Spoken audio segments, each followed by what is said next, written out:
Sepanjang perjalanan pulang ke rumah, Sisil lebih banyak diam. Rasanya ia benar-benar ingin bersembunyi ke palung terdalam di lautan.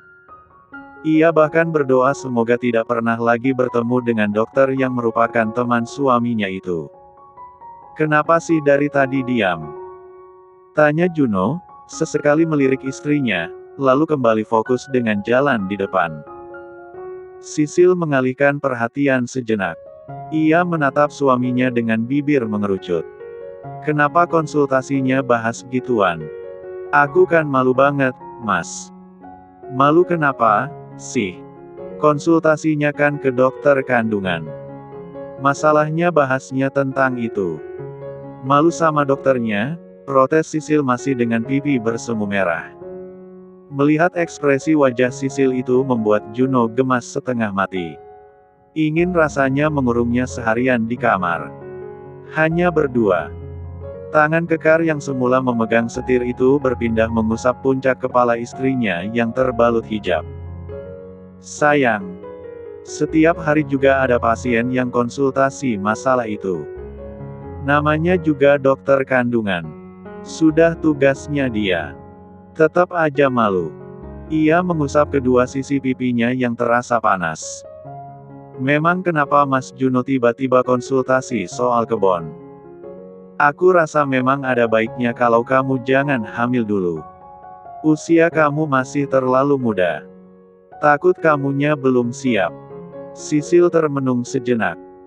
Jika ditanya siap atau tidak, ia pun sebenarnya masih ragu. "Kalau Mas Juno gimana? Inginnya sih cepat punya anak. Aku ada planning punya 3-4 anak, cukuplah. Sekalian biar kamu nggak punya pikiran buat kabur lagi," tambahnya dalam hati. Tetapi, melihat keceriaan Sisil berkumpul dengan teman seusianya, ia jadi tidak tega dan membatalkan keinginannya itu. Soal anak, ia akan menunggu hingga Sisil dirasa cukup dari segi usia dan mental.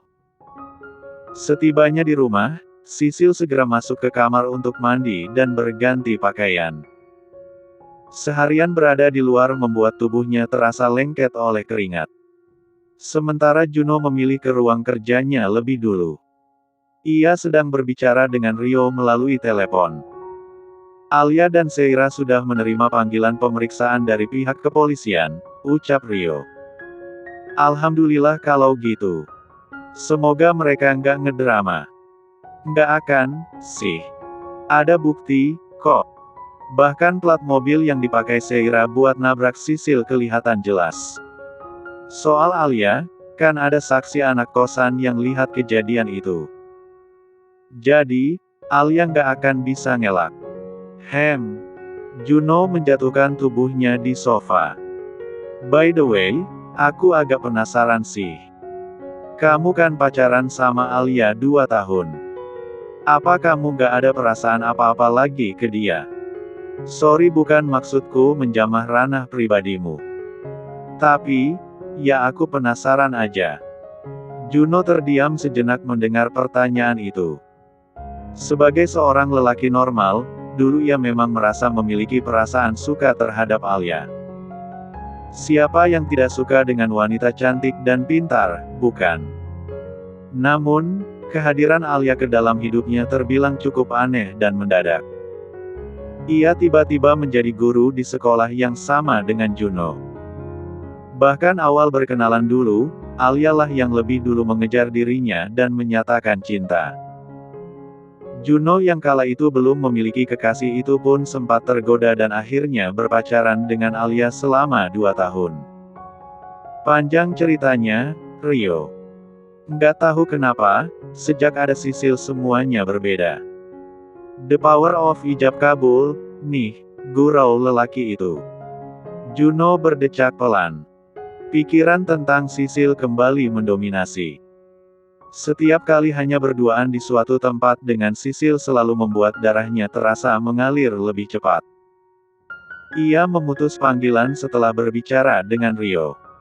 Lalu, duduk bersandar sambil merenung. Sisil udah lewat masa subur belum, sih?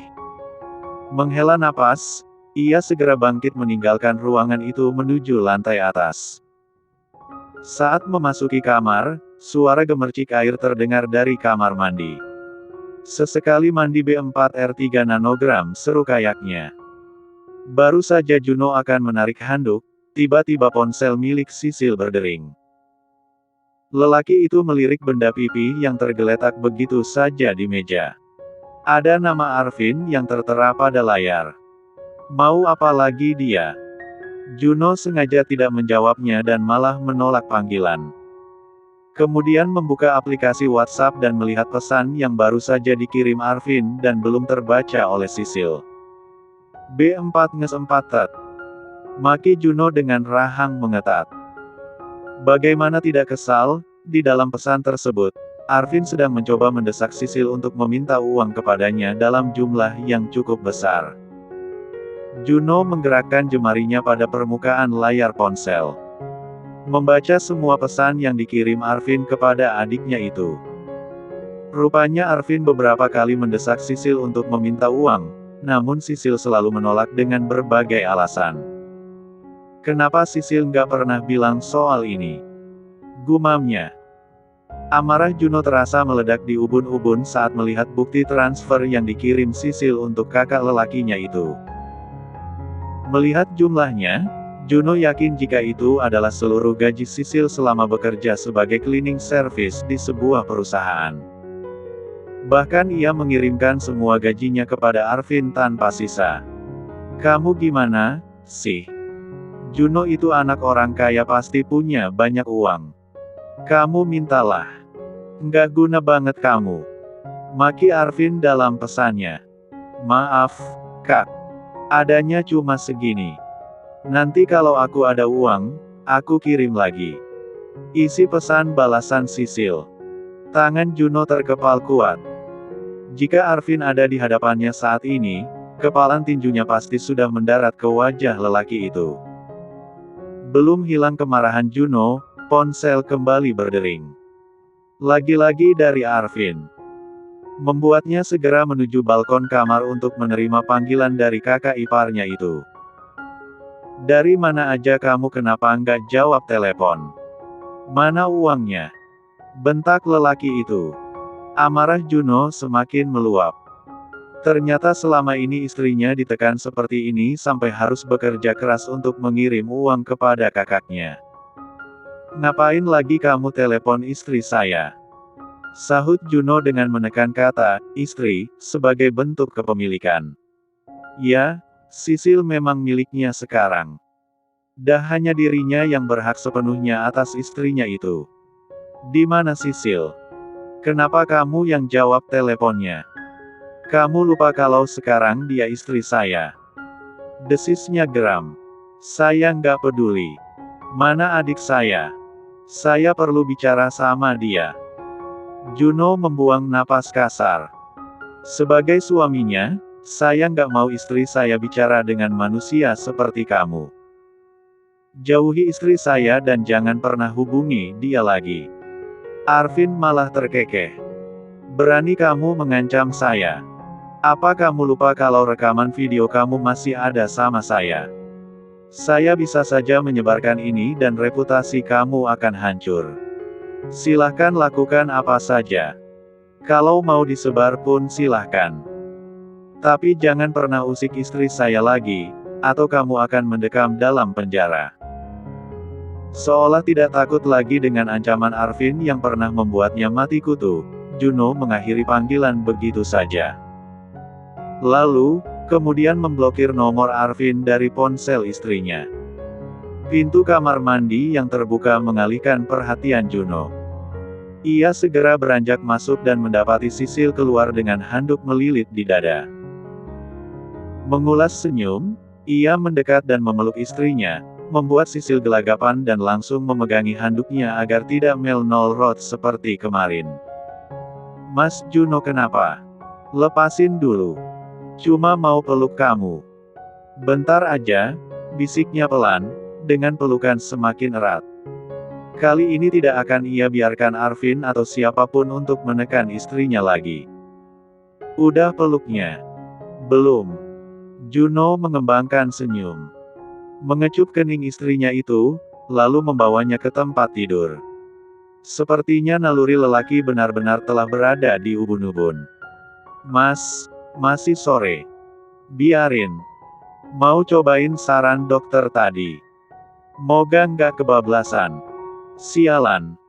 Maki Arvin geram dengan tatapan tertuju pada layar ponselnya. Benda pipi itu ia hempas ke kursi dengan kasar setelah menyadari Juno memblokir nomornya baik dari nomor Sisil ataupun dari nomor pribadinya. Mau main-main rupanya. Ia membuang napas kasar. Menjambak rambut dan menghempas tubuhnya ke kursi. Jika seperti ini, ia harus menggunakan nomor baru untuk menghubungi Sisil. Tiba-tiba terdengar suara ketukan pintu yang membuat perhatiannya teralihkan. Arvin segera beranjak menuju pintu untuk membukanya. "Cari siapa?" tanyanya Asal, saat melihat seorang wanita parubaya berdiri di ambang pintu. Seorang wanita dengan penampilan elegan dan modis untuk usianya yang tak lagi muda. "Permisi, apa benar ini rumahnya Marwan Syarif?" Alis tebal Arvin saling bertaut menatap wanita di hadapannya itu.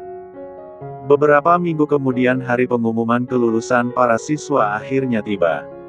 Sejak pagi para siswa sudah berdatangan ke sekolah.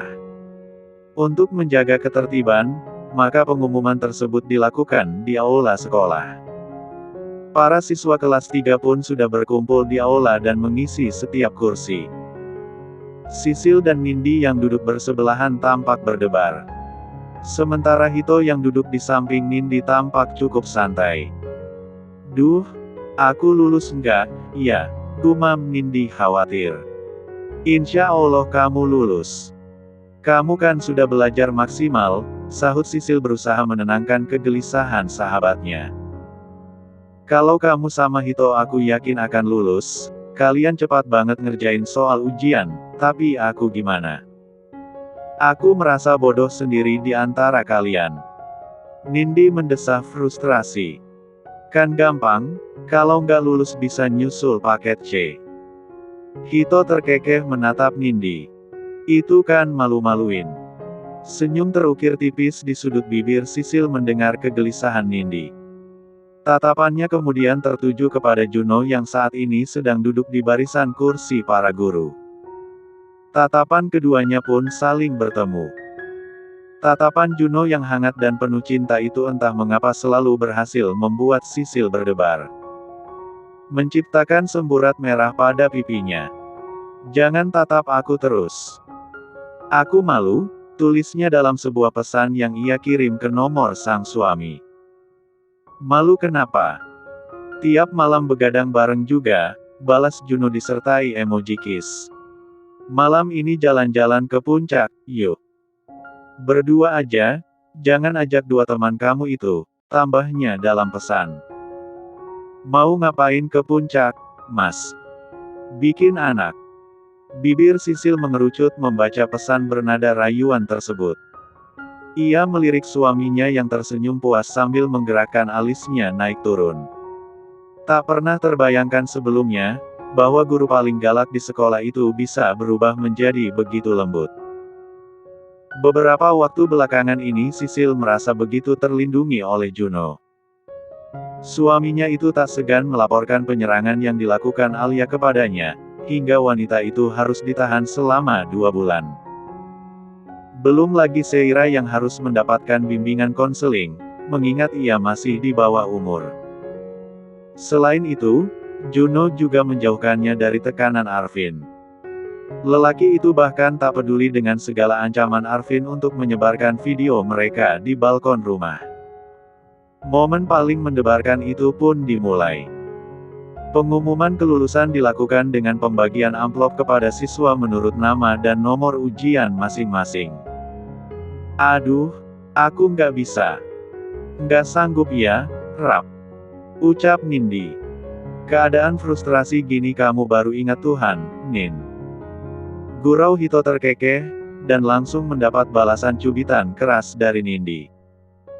"Diam? Enggak.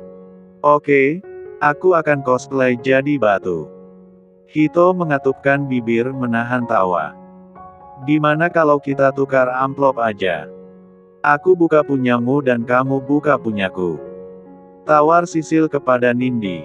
Ah, ide bagus. Aku mau. Seru Nindi, langsung menyambar amplop pengumuman milik Sisil. Ia tidak akan berani membuka amplop miliknya sendiri. Tanpa mengulur waktu, Nindi langsung membuka amplop milik sahabatnya tersebut. Nama lengkap Sisil beserta keterangan, lulus, menjadi sambutan saat Nindi membuka surat pengumuman. Alhamdulillah, lulus kamu, Sil. Seru Nindi dengan mata berbinar. Sisil tersenyum. Namun tidak begitu saja merayakan kelulusannya, sebab ia belum tahu nasib Nindi. Dengan sangat hati-hati, akhirnya ia membuka amplop tersebut. Gimana, Sil? Aku nggak lulus, iya? Tanya Nindi pesimis. Sisil menunduk seketika. Memasang raut wajah sedih. Membuat tubuh Nindi seketika lemas tak bertenaga. Ia sudah menebak bahwa dirinya tidak akan lulus. Nin, kamu lulus. Ucap Sisil tersenyum lebar. Nindi hampir tidak percaya. Berulang-ulang ia menanyakan kepada Sisil untuk tidak membohonginya. Namun, keterangan pada surat tersebut membuat hatinya melambung. Dua remaja itu pun saling memeluk. Sementara Juno memandangi istrinya dari jarak aman. Sesekali mengambil gambar diam-diam. Jarang-jarang ia bisa melihat Sisil dalam keadaan ceria seperti sekarang. Alhamdulillah, selamat, sayangku, tulisnya dalam pesan, diiringi emoji hati dan tanda peluk. Semoga membawa berkah. Makasih, Mas, balas Sisil. Punya istri polos gini amat ya Allah, gumam Juno tersenyum diiringi decak pelan. Baru saja ia akan mengetikkan pesan balasan, ketika pandangannya tiba-tiba tertuju kepada sosok yang baru saja memasuki ruangan tersebut. Ibu, gumam Juno. Kedua alisnya saling bertaut, sebab ibunya itu hampir tidak pernah datang ke sekolah selama beberapa tahun terakhir ini. Wanita itu menatap ke arah barisan kursi para siswa. Sisil menunduk saat tiba-tiba bersitatap dengan mertuanya itu. Sebab Bu Vivi sedang melayangkan tatapan tajam kepadanya. Hal yang membuat senyum ceria di bibirnya seketika lenyap. Bu Vivi lantas memilih duduk di kursi para tamu. Kenapa, Sil? Ibu itu siapa? Kamu kenal? Bisik Nindi. Ibunya Mas Juno, balas Sisil berbisik. Oh alah, ibu mertua, toh. Nindi meringis pelan. Meskipun wanita itu tampak cantik dan elegan, namun tatapannya terhadap Sisil sangat tidak bersahabat. Sejak kapan ibu datang? Kok nggak kasih kabar? Juno menyalami ibunya dengan mencium tangan. Membuat Bu Vivi terheran, sebab sebelumnya putranya itu hampir tidak pernah melakukan hal tersebut. Tadi ibu ke rumah kamu, tapi nggak ada orang. Oh, iya, Bu. Juno mengulas senyum. Malam ini kamu ke rumah, kan? Ada acara makan malam keluarga. Sekalian ada yang mau ibu bicarakan dengan kamu, ucap Bu Vivi. Insya Allah, Bu. Kebetulan aku juga mau membicarakan sesuatu yang penting, ucap Juno. Rencananya malam ini ia akan memberitahu ibunya tentang Sisil. Bu Vivi mengangguk pelan. Matanya menyorot tajam kepada Sisil yang duduk tak begitu jauh darinya. Sementara Sisil menunduk dan tak berani menatapnya. Saking takutnya terhadap ibu mertuanya itu, ia sampai merasa pusing dan mual. Kenapa, Sil? Bisik Nindi. Nggak tahu, Nin. Kayaknya aku nggak enak badan. Kamu sakit? Tanya Nindi panik, terlebih setelah melihat wajah Sisil yang berubah pucat dalam sepersekian detik. Perut aku mual. Sisil menunduk dan terpejam. Mengatur napas untuk mengurai rasa tak nyaman dari perutnya. Wanita muda itu langsung berdiri dan keluar dari aula dengan tergesa-gesa. Nindi tak tinggal diam, ia bangkit mengikuti Sisil yang sudah keluar lebih dulu. Juno terdiam di tempat ketika melihat istrinya keluar. Ingin menyusul pun tidak mungkin, karena sang ibu duduk tepat di sisinya. Sementara di luar sana, Sisil berlari kecil menuju toilet. Semakin lama perutnya semakin terasa mual. Ia pun bertanya-tanya ada apa dengan dirinya, sebab ini pertama kalinya mengalami hal seperti ini. Begitu tiba di toilet, ia langsung menabrakkan diri pada wastafel dan memuntahkan isi perut. Membuat Nindi kebingungan, sebab sejak pagi Sisil baik-baik saja dan terlihat sehat. "Sisil, kamu kenapa?" Suara Nindi terdengar mengetuk pintu kamar mandi. Namun, Sisil tak menyahut, sebab sibuk dengan kondisi perut yang mual.